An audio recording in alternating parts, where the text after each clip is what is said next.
繼續一個女仔去行山，今次去青衣自然徑，據說係長者同埋跑山友嘅摯愛，唔使再怕攰、怕曬、怕爛路啦。可以先到青衣城二期巴士總站搭248M去長雲村總站落車，今次落車就會直達呢個青衣自然徑北面入口，慢慢行上山。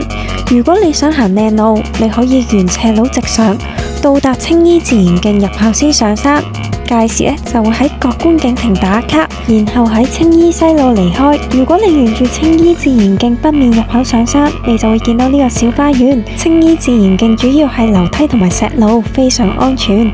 我都見到好多人會嚟晨運同埋散步。你有體力嘅話，仲可以去埋春花樂同埋三支香添。呢度除咗可以俯瞰同埋遠眺青馬大橋、貨櫃碼頭同埋高樓大廈之外，最緊要係行幾步就有休息位，相當寫意。見到呢個忍唔住多手轉幾下先。如果你再細心啲，你仲會喺度發現好多唔同品種嘅花同埋中草藥。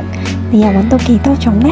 我仲影到泡赤鵝添。近嚟好多人 PM 我叫我行山或者擔心我嘅安全，我非常之感激啊！人越大呢，越享受獨處嘅時候，因為只有一個人嘅時候先可以靜心落嚟，問下自己到底想要咩。其實呢，至今我已經行咗過8座山，我覺得只要有充足嘅裝備同埋計劃，大多時候呢都係安全同埋舒心嘅。再加上我係影相發燒友，一個機位都可以影幾個鐘噶，約人真係唔好意思啊！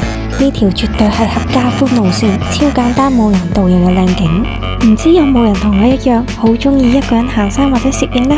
快啲留言話俾我聽啦！By the way，一個人先可以真正修煉自己。